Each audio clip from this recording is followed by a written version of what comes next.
You're watching Satluj TV News. I'm Angus Scott in London. Indian Prime Minister Narendra Modi paid a visit to the UAE over the weekend, during which the Gulf state and India vowed to make this year's COP28 conference in Dubai a success.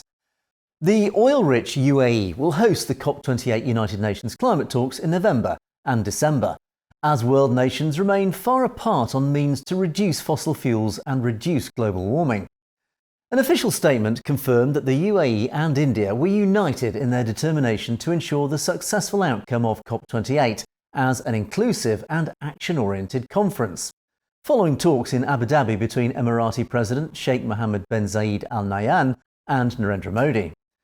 The two leaders said they were committed to enhance cooperation on climate ambition, decarbonisation and clean energy, and work together to have tangible and meaningful outcomes. With global temperatures hitting record highs last week and countries buffeted by floods, storms and crop-withering heatwaves, the world remains far off track to meet its climate goals.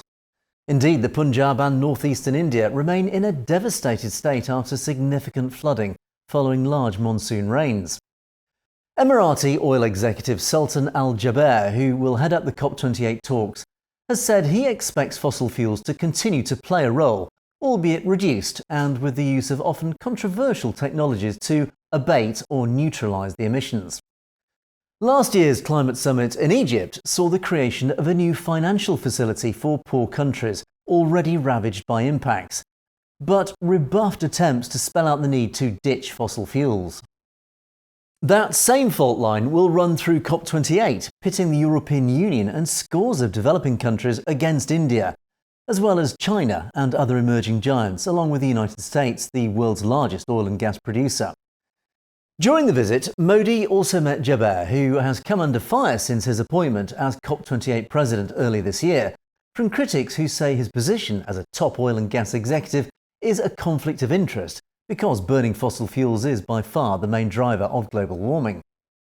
Expecting 70,000 participants, double the largest COP to date, this year's summit hopes to maintain the Paris Agreement's goal for capping global warming at 1.5 degrees Celsius.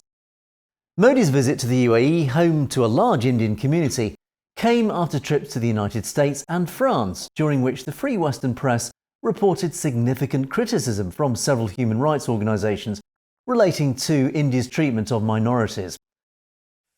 You've been watching Satluj TV News, and you can find more stories in detail on our channel at Satnet News, so it's worth clicking on that subscribe button to make sure you get to see stories as they're broadcast. And don't forget, if you have any comments or opinions on any of our news stories, you can comment below or indeed drop us a direct message at message@satlujtv.com. We'd love to hear from you. In the meantime, thanks for watching. For Satluj TV News, I'm Angus Scott in London.